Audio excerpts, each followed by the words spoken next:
You thought the job would be glamorous. Air Force One, West Wing hallways, whispered conversations with the most powerful person on Earth. Instead, your first day starts at 4:37 a.m. Your phone vibrates like a small earthquake against the nightstand. Morning briefing moved to 6:10. President wants revised notes. Now. You don't even remember falling asleep, but you're the personal assistant to the President of the United States now. And the President does not wait. You don't get this job because you're special. You get it because you're reliable enough to disappear. Invisible, precise, quiet. Your responsibilities sound simple when explained to outsiders. Schedule management, message coordination, briefing preparation, personal logistics. What that actually means is this: you control the minutes of the most powerful person on Earth. Every meeting request from senators, CEOs, generals, foreign leaders, billionaires passes through you. You are the traffic light between power and access. Green, yellow, red, and everyone wants the light to turn green. Your desk sits just outside the Oval Office. You can hear everything: the low rumble of classified briefings, the sharp snap of arguments, the tired sighs when the cameras leave. You learn the rhythm of the building. Cabinet secretaries arrive like thunderstorms. Political advisors move like sharks. Secret Service agents stand perfectly still, but somehow see everything. And you're the person holding the president's phone, schedule, and private notes, which means sometimes the most powerful man in the world waits for you. The first time it happens, your heart nearly explodes. The president steps out of the Oval Office, hair slightly messy, tie loosened. Did my call with the Prime Minister get moved? You check your tablet. Yes, sir. 11:40. He nods. Good catch.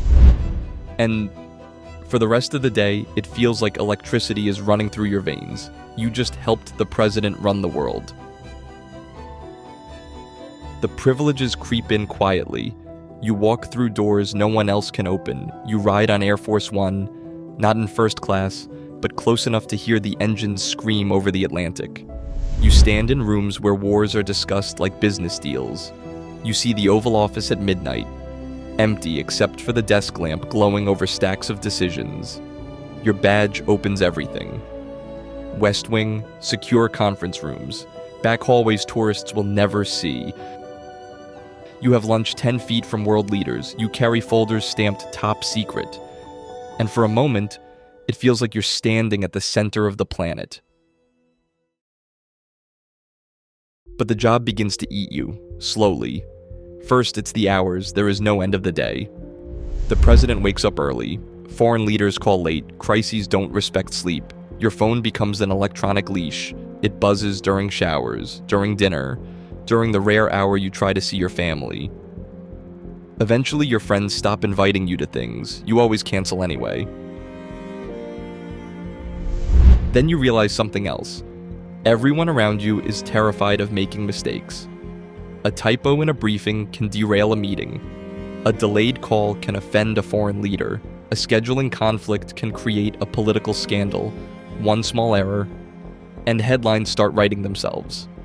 So you check everything 3 times. Every email, every name, every minute of the schedule. Your brain becomes a machine that scans for disasters before they happen. But the real weight comes from what you overhear.